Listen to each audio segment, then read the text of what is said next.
어머님, 어차피 나중에 유산 받을 거잖아요. 그럼 지금 쓰는 거나 나중에 받는 거나 똑같은 거 아니에요? 그날이 아직도 생생합니다. 아들이 그때 고3이었는데 어느 날 집에 와서 떨리는 목소리로 말하더라고요. 엄마, 나 할 말이 있어. 그때 제 머릿속이 하얘졌어요. 설마. 설마 했는데 정말 그 설마였어요. 여자친구가 임신했다고. 그 순간 제 다리에 힘이 풀렸어요. 주저앉을 뻔했죠. 다음 날 여자친구를 데리고 집에 왔는데 너무 어린 아이였어요. 진짜 애예요, 애. 얼굴에 아직 콩가루도 안 떨어진 그런 얼굴이었어요. 처음에는 그래도 미안한 기색이 있었어요. 죄송해요, 어머님. 제가 조심했어야 하는데. 눈물도 글썽이고 고개도 숙이고 그랬죠. 저도 그 모습 보면서 이 아이도 무서웠겠구나 싶었어요. 갓 20살도 안 된 나이에 엄마가 된다는 게 얼마나 무서운 일이겠어요. 그래서 제가 먼저 손을 잡았어요. 괜찮아, 우리가 도와줄게. 너무 걱정하지 마. 남편도 애 낳고 키우는 게 우리도 처음이었어. 같이 해보자 하면서 달래줬죠. 근데요. 이게 제일 큰 실수였어요. 태도가 금세 달라지더라고요. 정말 신기할 정도로 180도 바뀌었어요. 저는 아직 애라서 잘 모르잖아요. 이게 입버릇이 됐어요. 설거지 좀 부탁하면? 저 아직 어려서 그런 거 잘 못해요. 빨래 개는 것 좀 도와달라고 하면? 저는 집안일 잘 못해서 오래 걸려요. 어머님이 하시면 빠르잖아요. 심지어 제 방에 들어와서 이불을 뒤집어 쓰고 누워 있는 거예요. 어머님, 저 배 아파요. 입덧인가 봐요. 제가 무슨 말을 할 수 있겠어요? 애 뱃속에 우리 손주가 있는데. 근데 30분 뒤에 보니까 배달 음식 시켜서 떡볶이 먹고 있더라고요. 입덧이 그렇게 하나요? 처음엔 제가 임산부는 원래 예민하고 그러니까 이해하려고 했어요. 근데 이게 단순히 예민한 게 아니었어요. 계산된 거였어요, 진짜로. 저 아직 미성년자니까 보호받아야 하는 거 아니에요? 이 말을 진짜 대놓고 하더라고요. 저는 그때 깨달았어요. 이 애가 지금 우리를 이용하고 있구나. 근데 어떻게 해요? 이미 뱃속에 아기가 있는데 쫓아낼 수도 없고. 그렇게 저희 부부는 고등학생 며느리의 보호자가 됐어요. 더 어이없는 건 친정이었어요. 며느리 친정 부모님 만났는데 그 사람들 하는 말이 저희도 어떻게 해야 할지 모르겠어요. 애가 워낙 말을 안 들어서요. 아니, 그게 무슨 말이에요? 본인 딸이 임신했는데 그게 끝이에요? 앞으로 시댁에서 잘 부탁드립니다 하고는 정말 손 뗐어요. 경제적 지원? 전혀 없어요. 정서적 도움? 그것도 없어요. 심지어 명절 때도 안 와요. 며느리한테 전화해서 거기서 잘 지내 끝이에요. 한 번은 제가 친정 어머님께 전화했어요. 어머님, 애가 아직 어리니까 친정에서도 좀 관심 가져주시면 좋겠어요. 육아가 쉽지 않아서요. 그랬더니 뭐래요? 시댁에서 키우겠다고 했잖아요. 저희는 경제적으로 여력이 없어요. 전화 끊고 멍하니 앉아 있었어요. 이게 사람이 할 말인가? 본인 딸이 낳은 손주인데. 그때부터 알았어요. 이 집안 사람들은 책임이란 걸 모르는 사람들이구나. 그리고 며느리도 그런 환경에서 자랐구나. 아기가 태어났어요. 귀여운 남자아이였죠. 근데 문제는 며느리였어요. 애 낳고 딱 2달 됐을 때예요. 며느리가 느닷없이 말하더라고요. 어머님, 저 대학 가야 해요. 네? 지금? 네, 제 친구들 다 대학 간대요. 저만 이렇게 있을 수 없잖아요. 저는 깜짝 놀라서 물었어요. 그럼 애는? 그랬더니 며느리가 대답했어요. 웃으면서요. 어머님이 봐주시면 되죠. 아니, 세상에. 젖도 안 뗀 애를 두고 대학을 간다고요? 애가 아직 너무 어린데. 내가 봐야 하는 거 아니야? 어머님, 저는 배움의 기회를 놓칠 수 없어요. 엄마도 꿈이 있어야 하는 거 아니에요? 꿈? 본인이 선택해서 낳은 아이인데 그 아이보다 꿈이 먼저예요? 아들이 말렸어요. 아니, 그래도 애 엄마가 봐야지 지금은 참아. 그랬더니 며느리가 울기 시작했어요. 오빠는 내 인생 생각 안 해? 나도 살아야 한다고. 나만 희생하래? 희생? 애를 낳은 게 희생이래요? 결국 며느리는 대학에 등록했어요. 등록금? 당연히 저희가 냈죠. 아들 월급으론 도저히 안 됐으니까요. 그렇게 며느리는 대학생이 됐고 저는 24시간 육아 대행 할머니가 됐어요. 정말 지옥이었어요. 새벽 2시, 4시, 6시. 아기가 울면 제가 일어나서 분유 타고 기저귀 갈고 재우고. 며느리는 방문 꼭 닫고 자요. 어머님, 저 내일 수업 있어서 푹 자야 해요. 한 번은 제가 감기 걸려서 정말 힘들었어요. 열이 39도까지 올라갔는데 아기는 계속 울고. 며느리한테 부탁했죠. 미안한데 오늘만 내가 좀 봐줄 수 있을까? 엄마가 진짜 아파서. 그랬더니요. 어머님, 저 오늘 조별과제 있어요. 안 가면 F 받아요. 그리고 진짜로 나가버렸어요. 제가 열받아서 울면서 아기 돌봤던 게 기억나요. 내가 지금 뭐 하는 거지? 며느리는 매일 학교 간다고 나가요. 근데 SNS 보면 친구들이랑 카페 가고 PC방 가고 노래방 가고. 수업은 안 듣나 봐요? 제가 조심스럽게 물었어요. 요즘 수업 많이 바빠? 아니요, 이번 학기는 널널해요. 교양 위주로 들어서요. 그럼 집에 좀 일찍 와서 애 좀 봐주면 안 될까? 어머님, 저 대학생이잖아요. 대학생은 다양한 경험을 해야 하는 거예요. 책으로만 배우는 게 아니라고요. 할 말이 없었어요. 그 다양한 경험이라는 게 매일 놀러 다니는 거더라고요. 어느 날 며느리가 신나서 말했어요. 어머님, 다음 주에 MT 가요. MT? 애는? 어머님이 봐주시면 되죠. 2박 3일 동안 사라졌어요. 아기가 밤새 울어도 열이 나도 전화 안 받아요. 나중에 사진 올린 거 보니까 친구들이랑 바닷가에서 놀고 있더라고요. 본인 애는 열나서 응급실 갔는데요. 제가 며느리 학교까지 찾아갔어요. 야, 애가 아파서 병원 갔다. 어떻게 엄마가 전화도 안 받니? 그랬더니 며느리가 뭐래요? 어머님, 여기까지 왜 오세요? 창피하잖아요. 창피? 내 애가 아픈데 창피가 뭐가 중요해? 어머님이 병원 데려가셨으면 됐잖아요. 저는 지금 시험 기간이라서 바빠요. 결국 그날도 며느리는 학교에 남았어요. 저는 혼자 아기 안고 집에 왔죠. 택시에서 울었어요. 내가 왜 이러고 사나? 아기가 온몸에 발진이 났어요. 밤새 긁어서 피까지 나고. 아침에 며느리 깨워서 말했죠. 애가 이렇게 아픈데 병원 같이 가자. 어머님, 저 오늘 중요한 발표 있어요. 못 가요. 애가 이렇게 아픈데. 어머님이 데려가시면 되잖아요. 저는 진짜 빠지면 안 돼요. 소리 지르고 싶었어요. 내가 엄마야. 내가 낳은 애라고. 근데 참았어요. 왜냐면 며느리가 스트레스 받으면 아기한테 더 무관심해지거든요. 그래서 저는 또 혼자 아기 안고 병원 갔어요. 의사 선생님이 물어봤어요. 아기 엄마는 어디 계세요? 학교 갔어요. 할머니가 주 양육자세요? 네. 그날 진료실 나오면서 눈물 났어요. 손주를 키우는 게 아니라 딸처럼 키웠던 아들이 이런 사람하고 결혼했다는 게 서러워서요. 며느리 대학 4년 내내 저희가 다 됐어요. 등록금만 한 학기에 400만 원. 교재비, 과제비, 생활비. 계산해 보니까 1년에 1000만 원 넘게 들어갔어요. 남편은 은퇴도 미루고 저는 아르바이트까지 했어요. 며느리한테 우리가 지원할 테니까 졸업하고 취직해서 갚아 했죠.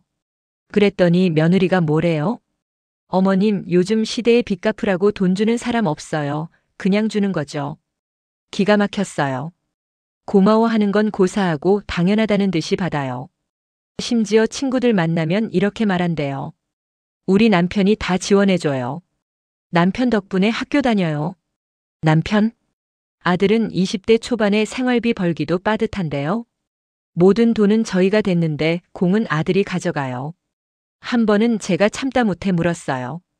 우리가 지원하는 건데 왜 남편이 해준다고 말해? 어머님, 남편이 어머님 아들이잖아요. 그럼 남편이 해주는 거죠. 말문이 막혔어요. 4년간 단 한 번도 감사합니다 소리를 들어본 적이 없어요. 졸업식 날도 저희 안 불렀어요. 며느리 친정 부모만 왔대요. 나중에 아들한테 물어봤죠. 졸업식에 우리는 왜 안 불렀어? 엄마, 장모님, 장인어른 오신다는데 너무 많으면 민망하잖아. 우리가 학비 다 됐는데? 그건 그렇지만 아들도 며느리 눈치 보더라고요. 그날 집에 와서 밥도 안 먹고 방에 들어가서 울었어요. 남편이 등 두드려주면서 당신 참 고생 많이 했어 하더라고요. 근데 그게 다예요. 며느리는 그날도 졸업 파티 간다고 신나서 나갔어요. 어머님, 저 오늘 친구들이랑 약속 있어서 늦을 거예요. 뒤도 안 돌아보고 나갔죠. 며느리 SNS 보면 화가 치밀어 올라요. 아들이 생일 선물로 20만 원짜리 가방 사줬는데 그걸 마치 명품처럼 찍어서 올렸어요. 그 가방 돈 제가 준 거예요. 며느리 생일인데 뭐 좀 사줘라 하면서 30만 원 쥐어줬거든요. 근데 공은 아들이 다 가져가요. 댓글 보면 더 어이없어요. 남편분 진짜 좋으시다. 부러워요. 와, 이런 남편 어디서 구해요? 며느리는 거기에 답글 달아요. 감사하죠. 항상 저한테 잘해줘요. 시어머니는 유령이에요. 이 집에서는. 며느리가 드디어 졸업했을 때 저희는 속으로 이제 취직해서 독립하겠지 기대했죠. 근데 며느리는 취업 준비는 안 하고 놀아요. 좀 쉬다가 할래요. 4년간 학교 다니느라 힘들었어요. 손주는 누가 키웠는데요? 결국 제가 알바 자리 구해줬어요. 동네 카페였는데 사장님이 좋은 분이셔서 며느리 사정 얘기하니까 이해해 주시더라고요. 첫 출근 날 며느리가 예쁘게 화장하고 나갔어요. 이제 철이 드나 보다 싶었죠. 근데 3일 뒤에 집에 와서 울더라고요. 그만뒀어요. 뭐? 왜? 거기 사람들이 저 괴롭혀요. 일부러 어려운 거 시키고. 나중에 알고 보니까 그냥 컵 닦고 커피 내리는 거 배우는 거였어요. 당연한 일인데 며느리는 그게 괴롭힘이래요. 두 번째 일은 옷가게였어요. 일주일 만에 또 그만뒀어요. 이유가 뭐냐면요. 점장이 저한테 질투해요. 제가 예쁘니까요. 네? 손님들이 저한테만 물어보니까 질투하는 거 보였어요. 제가 점장님께 전화해서 사정을 물었어요. 점장님 말씀이 며느리가 손님 응대는 안 하고 거울만 보고 있었대요. 주에 줬더니 저는 이런 곳이랑 안 맞아요 하고 그만뒀다고. 그 뒤로도 계속 일했어요. 식당, 편의점, 사무실. 어디를 가도 3개월을 못 버텨요. 이유는 항상 남 탓이에요. 상사가 저한테 시기해요. 동료가 저 싫어해요. 손님이 저한테 트집 잡아요. 한 번은 제가 화가 나서 소리쳤어요. 도대체 왜 매번 남 탓이야? 내가 잘못한 건 없어. 그랬더니 며느리가 울면서 방으로 들어가더니 3일간 안 나와요. 아들이 저한테 따졌어요. 엄마, 왜 그렇게 심하게 말해? 얘도 힘든데. 제가 나쁜 사람이 됐어요. 가장 어이없었던 건 마지막 직장이에요. 거기는 사무실이었는데 며느리가 2주 만에 그만뒀어요. 과장님이 저한테 관심 있는 것 같아요. 너무 불편해요. 뭔가 싶어서 제가 물었죠. 무슨 일 있었어? 자꾸 제 일 확인하고 말 걸고 불편하게 쳐다봐요. 나중에 알고 보니까요. 그냥 신입이라 업무 가르쳐 준 거래요. 며느리가 착각한 거죠. 본인이 예뻐서 남자 직원들이 다 좋아한다고. 실제로는 일을 너무 못해서 다들 피했대요. 한 번은 며느리가 진지하게 말했어요. 어머님, 저는 제 외모가 저주예요. 어딜 가도 질투받아요. 거울 좀 보라고 하고 싶었어요. 예쁜 건 맞는데 그 정도로 남들이 질투할 만큼은 아니거든요. 그냥 평범하게 예쁜 20대인데. 본인은 김태희급이라고 착각하고 있어요. 손주가 초등학교 들어갔어요. 그동안 저희가 키웠으니까 착하고 예의 바른 아이로 자랐죠. 근데 며느리가 갑자기 관심을 보이기 시작했어요. 어머님, 우리 애 연예인 시킬래요. 갑자기 왜? 제 친구가 애를 아역배우 시켰는데 돈 엄청 벌었대요. 아, 그래서구나. 돈 냄새가 나니까 갑자기 엄마 행세 시작하는 거예요. 며느리는 손주 사진 찍어서 여기저기 넣기 시작했어요. 아역 배우 모집 공고, 광고 오디션. 근데 손주는 싫어해요. 할머니, 나 그런 거 하기 싫어요. 친구들이랑 놀고 싶어요. 당연하죠. 아직 초등학생인데. 근데 며느리는 억지로 끌고 가요. 넌 예쁘게 생겼으니까 해야 해. 유명해지면 다 좋아져. 손주가 울면서 저한테 와요. 할머니, 엄마가 무서워요. 가슴이 찢어졌어요. 며느리가 손주 학원을 막 등록시켰어요. 연기학원, 댄스학원, 보컬학원, 모델학원. 한 달에 200만 원이 넘게 나와요. 이 돈은 나중에 벌어서 갚을 거니까 투자해야죠. 손주는 학교 끝나고 학원만 다녀요. 숙제할 시간도 없고 친구 만날 시간도 없고. 한 번은 손주가 피곤해서 학원에서 졸았대요. 그랬더니 며느리가 손주한테 화를 냈어요. 내가 지금 졸 때야. 돈이 얼마나 드는데. 손주가 울면서 집에 왔어요. 할머니, 나 못하겠어요. 너무 힘들어요. 제가 며느리한테 말했죠. 애가 너무 힘들어하는데 좀 쉬게 해주면 안 될까? 어머님은 요즘 세상 몰라요. 애들은 이렇게 키워야 해요. 뭘 알아요, 요즘 세상을. 지는 아이를 한 번도 제대로 키워본 적도 없으면서. 얼마 지나지 않아 며느리가 또 돈을 요구했어요. 어머님, 애 프로필 사진 찍어야 해요. 100만 원만 주세요. 100만 원? 네, 요즘 제대로 찍으려면 그 정도는 해야 해요. 제가 알아보니까 일반 사진관은 20만 원이면 되는데. 며느리가 고집하는 곳은 스타 프로필 전문이라는 곳이었어요. 결국 또 저희가 돈을 댔죠. 촬영 당일 며느리가 손주 화장을 진하게 시켰어요. 초등학생 얼굴에 립스틱에 아이섀도우까지. 손주가 거울 보고 울었어요. 할머니, 나 이상해요. 제 마음이 너무 아팠어요. 그런데 며느리는 신나서 사진 찍어 올리기만 하고 막상 아이 감정에는 관심도 없더군요. 시간이 지나자 며느리가 새로운 꿈을 찾았어요. 인플루언서래요.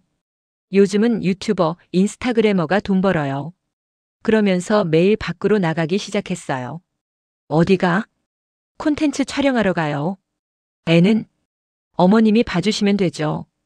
또 저예요.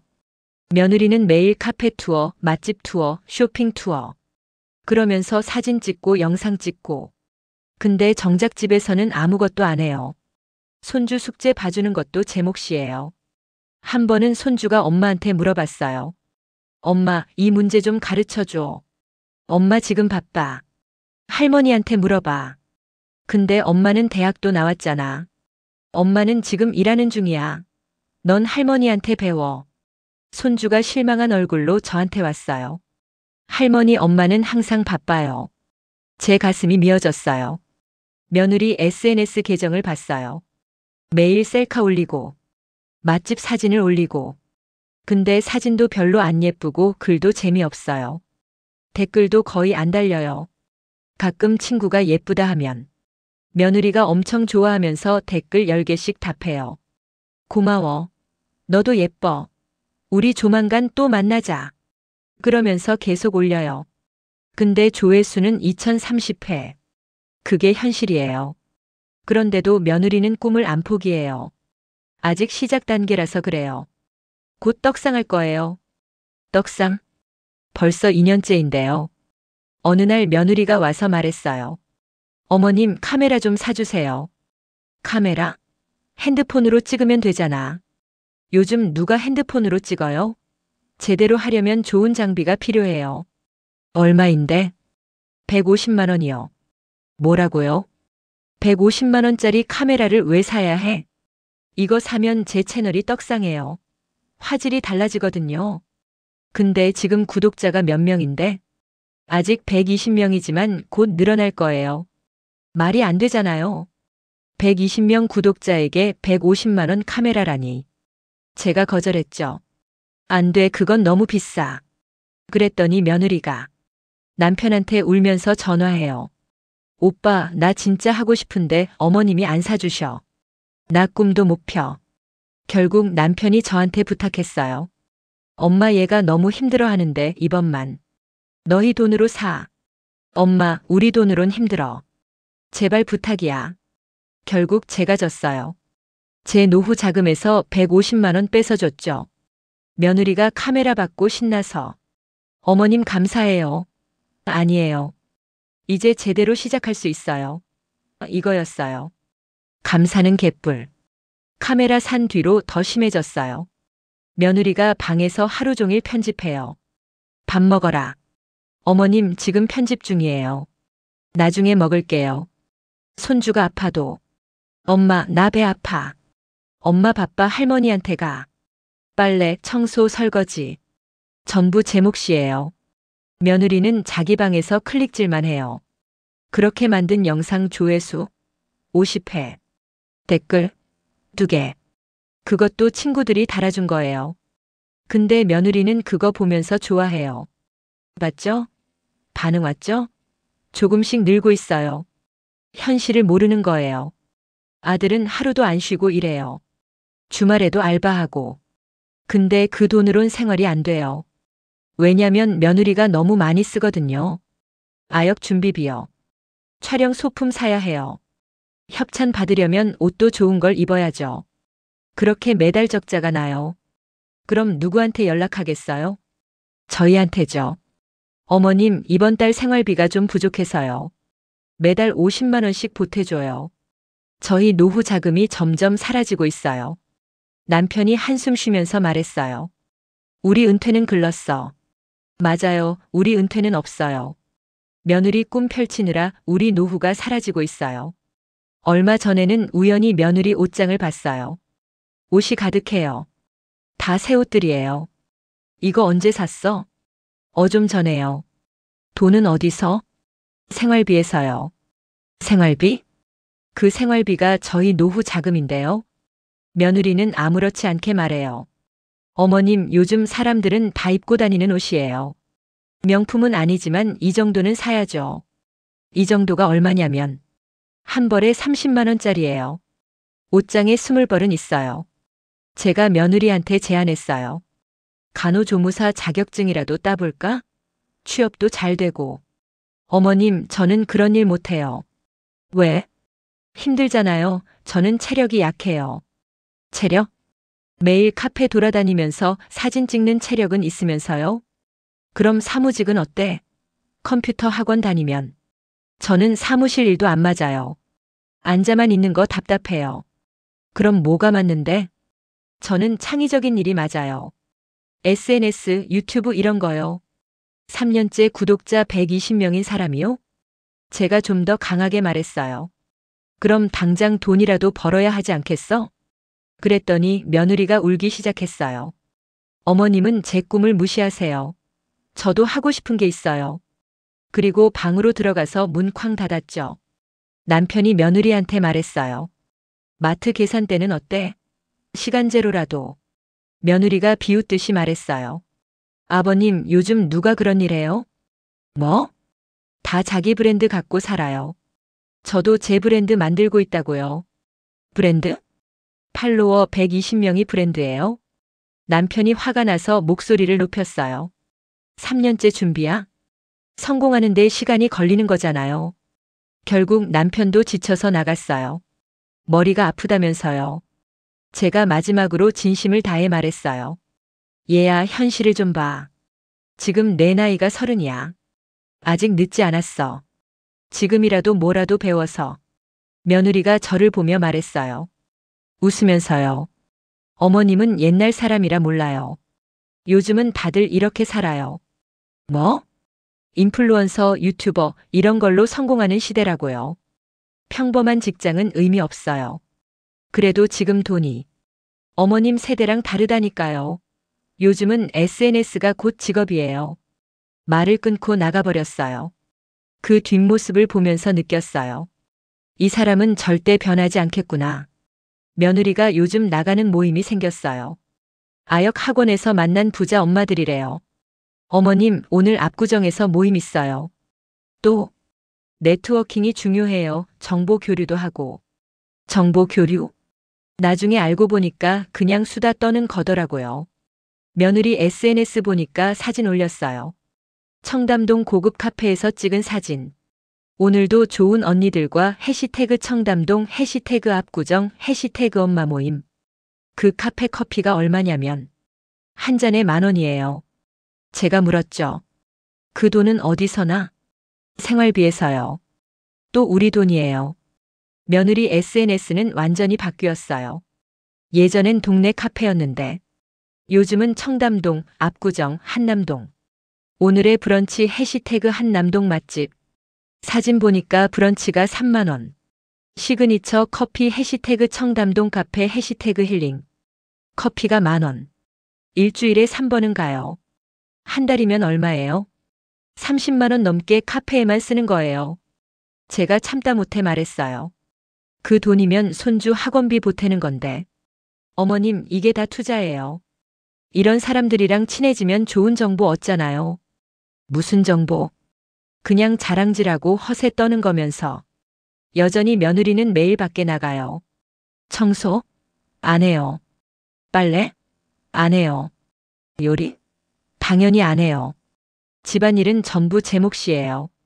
손주 아침 차려주고, 손주 학교 보내고, 빨래하고 청소하고, 며느리는 11시쯤 일어나서 화장하고 예쁜 옷 입고 나가요.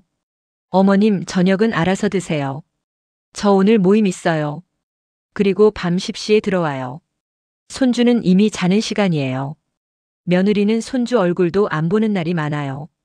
그런데도 SNS에는 이렇게 써요. 우리 아들 사랑해 해시태그 워킹맘 해시태그 육아. 워킹맘? 일도 안 하면서요? 육아? 한 번도 안 하면서요? 가장 화가 났던 순간이 있어요. 제가 화장실에서 화장품 쓰고 있었는데 며느리가 들어오더니 제 화장품을 봤어요. 어머님, 이런 거 써요? 응? 요즘 아무도 이거 안 쓰는데. 제가 쓰는 거 마트에서 파는 브랜드예요. 10,000원짜리 크림이에요. 며느리가 계속 말했어요. 어머님도 좀 좋은 거 쓰세요. 피부 관리해야죠. 그러면서 자기 화장품을 보여줘요. 저는 이거 써요. 이거 좋아요. 가격 보니까 15만 원. 제가 참다 못해 말했어요. 그 돈 누가 되는데? 그건 생활비에서. 내 돈으로 화장품 사놓고 내 화장품은 무시해? 며느리가 당황해서 나갔어요. 근데 반성은 안 해요. 그 뒤로도 계속 비싼 화장품 사요. 며느리는 저희를 뭐라고 생각하는 것 같아요? 자동 현금 인출기요. 돈 필요하면 시어머니한테. 애 돌봐야 하면 시어머니한테. 집안일 시어머니가. 시어머니가. 모든 게 시어머니예요. 며느리는 그저 소비하고 놀기만 해요. 한 번은 며느리가 이렇게 말했어요. 어머님, 어차피 나중에 유산 받을 거잖아요. 그럼 지금 쓰는 거나 나중에 받는 거나 똑같은 거 아니에요? 유산? 아직 살아있는데 유산 얘기를 해요? 저희를 이미 죽은 사람 취급하는 거예요. 남편이 그 말 듣고 충격받아서 밤새 잠을 못 잤어요. 당신 우리가 그렇게 보이나 봐. 돈만 있는 ATM. 둘이 울었어요, 그날. 남편은 65살인데 아직 이래요. 원래 60에 은퇴하려고 했어요. 근데 며느리 때문에 못했어요. 생활비 지원, 학원비 지원, 각종 지원. 돈이 계속 나가니까 은퇴를 못하는 거예요. 남편이 요즘 자주 아파요. 허리도 아프고 다리도 아프고. 그래도 매일 출근해요. 당신 쉬어야 하는 거 아니야? 쉬면 돈이 어디서 나와? 며느리가 아직도 돈 쓰는데. 가슴이 미어졌어요. 우리 노후가 사라지고 있어요. 며느리 꿈 펼치느라. 며느리 허영심 채우느라. 우리 인생이 끝나가고 있어요. 얼마 전이었어요. 제가 며느리한테 심각하게 말했어요. 우리도 이제 나이가 있어. 계속 이렇게는 못 도와줘. 며느리가 뭐래요? 덤덤하게 말했어요. 어머님, 어차피 애는 제가 못 키워요. 뭐? 어머님이 계속 봐주셔야 해요. 저는 제 꿈이 있으니까요. 순간 머리가 하얘졌어요. 내 꿈? 그럼 애는? 우리는? 애는 어머님이 키우시면 되고, 저는 제 인생을 살아야 해요. 어머님도 이해하시잖아요. 이해? 뭘 이해해요? 우리도 늙어가. 언제까지 애 키우고 너 뒷바라지해? 어머님, 그래도 할 수 있을 때까지는 해주셔야죠. 저는 아직 어리고 배울 게 많아요. 어리다고요? 30살이. 그날 제가 처음으로 소리쳤어요. 넌 영원히 못 클 거야. 계속 남 탓하고 남 돈 쓰고. 며느리가 울면서 나갔어요. 그리고 아들한테 전화해서 울었대요. 엄마가 나한테 소리쳤어. 상처받았어. 아들이 저한테 전화 왔어요. 엄마, 왜 그렇게 심하게 말해? 엄마가? 응, 얘도 힘든데. 제가 나쁜 사람이 됐어요, 또. 지금 이 순간에도 며느리는 밖에서 놀고 있어요. 손주는 제가 저녁 먹이고 있고요. 남편은 야근 중이고, 아들도 알바 나갔어요. 집에는 저랑 손주만 있어요. 손주가 아까 물어봤어요. 할머니, 우리 엄마는 왜 항상 없어? 뭐라고 대답해야 할까요? 엄마는 바빠서 그래. 엄마는 나 싫어해. 아니야, 엄마도 널 사랑해. 거짓말이에요. 며느리는 손주를 사랑하지 않아요. 그저 자기 꿈 이루는 도구로만 봐요. 저는 요즘 이런 생각을 해요. 우리 부부가 죽으면 어떻게 될까? 며느리는 아무것도 못해요. 손주 밥도 못 차려줘요. 집안일도 못해요. 돈 버는 법도 몰라요. 그럼 손주는 어떻게 되는 거예요? 아들 혼자서 키울 수 있을까요? 아니면 손주가 방치될까요? 이런 생각하면 잠이 안 와요. 그래서 제가 아프면 안 돼요. 쓰러지면 안 돼요. 내가 쓰러지면 손주는 누가 키워? 이게 제 하루하루예요. 남편이 어젯밤에 울면서 말했어요. 당신 며느리가 우릴 뭐라고 생각하는 것 같아?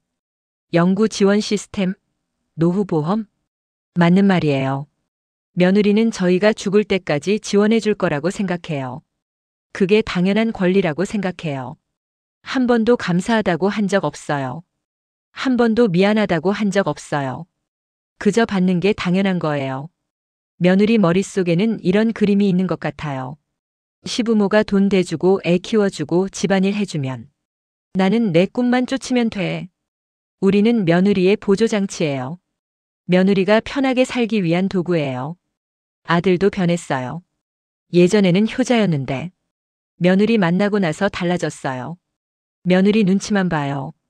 엄마 얘 기분 나빠하니까 그냥 해주자. 엄마 얘가 힘들어하니까 이해해줘. 항상 며느리 편이에요. 제가 힘들다고 하면 엄마도 좀 참아 얘도 어려워서 그래. 며느리는 30인데 언제까지 어려요? 한 번은 아들한테 물었어요.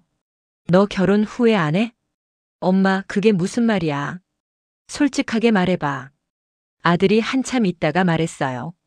가끔은 힘들어 근데 애도 있고 어떻게 해. 아들도 지쳐 있어요. 매일 일만 하고 집에 와도 쉴 수가 없어요. 며느리가 또 뭔가 사달라고 하니까요. 아들의 청춘이 사라지고 있어요. 며느리 꿈 펼치느라 친구들한테 이 얘기하면요. 다들 충격받아요. 헐 그럼 며느리는 뭐해? 그냥 노는 것 같아. 그걸 왜 참아? 손주가 있어서. 다들 한숨 쉬어요. 그래도 너무한 거 아니야? 맞아요, 너무해요. 근데 어떻게 해요? 쫓아낼 수도 없고, 손주 생각하면 참아야 하고. 어느 날 친구가 이렇게 말했어요. 너 그렇게 살다가 쓰러져. 건강 챙겨. 알아. 내가 보기엔 며느리가 너 이용하는 거야, 완전히. 알아요, 저도 알아요. 근데 뭘 어떻게 해요? 손주가 크면서 눈치를 채요. 할머니, 엄마는 왜 할머니한테만 시켜? 엄마는 바빠서 그래. 친구 엄마들은 다 직접 하던데. 할머니 힘들지? 그 말에 울컥했어요. 아니야, 할머니는 괜찮아. 거짓말 할머니 매일 아프잖아. 손주가 안아줬어요. 할머니, 나 크면 할머니 모실게. 엄마 말고 할머니가 더 좋아. 눈물이 났어요. 이 아이만큼은 제대로 키워야 해요. 며느리처럼 안 되게. 10년을 넘게 이렇게 살았어요. 처음 며느리가 들어왔을 때 함께 잘 살아보자 했어요. 근데 지금은요? 후회해요. 그때 더 단호했어야 했어요. 내가 낳은 애니까 내가 키워라. 우리 돈 쓰려면 감사할 줄 알아야 한다. 집안일도 분담해라. 그렇게 말했어야 했어요. 근데 못했어요. 어리니까. 처음이니까. 불쌍하니까. 계속 봐줬어요. 그게 독이 됐어요. 며느리는 더 대담해졌어요. 더 요구하게 됐어요. 더 무례해졌어요. 혹시 여러분 중에 저처럼 며느리 때문에 힘든 분 계세요? 제 이야기를 들으면서 우리 집보다 낫네 하신 분도 계실 거예요. 우리 집이랑 똑같네 하신 분도 계실 거예요. 제 인생이 이렇게 됐다는 게 억울하고 분하고 슬펐어요. 하지만 한편으로는 누군가에게 위로가 됐으면 좋겠어요. 나만 이런 게 아니구나. 나만 힘든 게 아니구나. 그렇게 생각하시면서 조금이나마 위로받으셨으면 해요. 오늘 아침에 남편이랑 얘기했어요. 당신, 우리 언제쯤 편하게 살 수 있을까? 글쎄, 며느리가 변하기 전엔 어렵겠지. 며느리가 변할까? 모르겠어. 우리 손주는 잘 크겠지? 그래야지. 우리가 지금 힘든 게 다 손주 때문 아니야. 그래, 손주만 잘 크면. 그럼 우린 된 거야. 남편 손을 잡았어요. 주름진 손. 일하느라 굳은 살 박힌 손. 이 손이 10년이 넘게 며느리를 위해 일했어요. 며느리는 알까요? 언제까지 이렇게 살아야 할까요? 그래도 버티는 이유는요. 손주 때문이에요. 이 아이만큼은 제대로 키우고 싶어요. 며느리처럼 잘하면 안 돼요. 손주한테 항상 말해줘요. 사람은 감사할 줄 알아야 해. 남한테 받은 건 꼭 갚아야 해. 부모님께 효도해야 해. 손주가 고개 끄덕이면서 말해요. 할머니, 나는 할머니처럼 살 거예요. 그 말이 위로가 돼요. 적어도 이 아이는 바르게 크고 있다는 것. 그것만으로도 제가 버티는 의미가 있는 것 같아요. 솔직히 궁금해요. 며느리는 앞으로 어떻게 살까요? 저희가 없어지면 아들한테 짐이 될 텐데 아들이 버틸 수 있을까요? 아니면 아들도 지쳐서 결국 이혼하게 될까요? 그럼 손주는 어떻게 되는 거예요? 며느리가 혼자 키울까요? 안 그럴 거예요. 며느리는 아이보다 자기가 먼저니까요. 결국 손주만 불쌍해질 거예요. 그 생각하면 제가 죽을 수도 없어요. 하루하루 아픈 곳들은 늘어만 가는데 손주는 아직도 초등학생이고 외면하는 아들과 거머리 같은 며느리 사이에서 어찌 살아가야 할지 모르겠습니다. 좋은 조언이 있는 분들은 댓글 달아주시면 감사하겠습니다. 부디 추운 날 감기 조심하시길 바랍니다. 좋아요와 구독을 눌러주시면 더 다양한 이야기를 전달드리는데 도움이 됩니다. 감사합니다.